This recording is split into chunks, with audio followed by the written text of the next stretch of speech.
Students, আজকের ক্লাসে আমরা professor David রিকার্ডোর comparative cost theory সম্পর্কে আলোচনা করব। 1817 সনে প্রফেসর ডেভিড রিকার্ডো তার নিজের লেখা বই principal of political economics and ট্যাক্সেশনস, তার লেখা বইতে শুধুমাত্র তিনি লেবারকে গুরুত্ব দিলেন, লেবার কস্টকে, ক্যাপিটালকে নয়।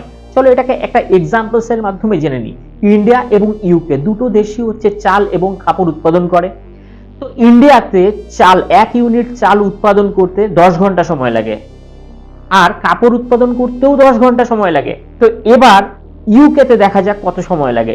ইউকেতে চাল উৎপাদন করতে 4 ঘন্টা এবং কাপড় উৎপাদন করতে 8 ঘন্টা। তো আমরা এটাকে কম্পারেটিভ করব, মানে ইন্ডিয়া ডিভাইডেড বাই ইউকে, মানে 10 ডিভাইডেড বাই 4 ইকুয়াল টু 2.5।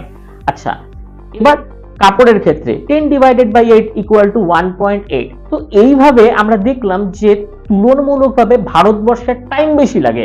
এবার ইন্ডিয়াতে যদি টাইম বেশি লাগে কোনো একটা লেবারের, তাহলে তার টাইম বেশি হওয়াতে চার্জও বেশি দিতে হয়।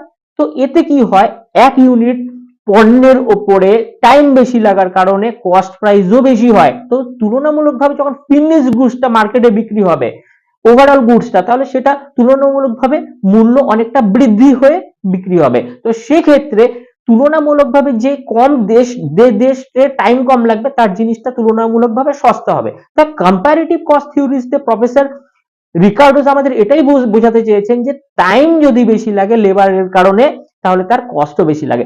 তো এইভাবে আমাদের এই থিওরিটাকে কস্ট অফ ভ্যালুয়েশনস অফ লেবারও বলা হয়। Thank you.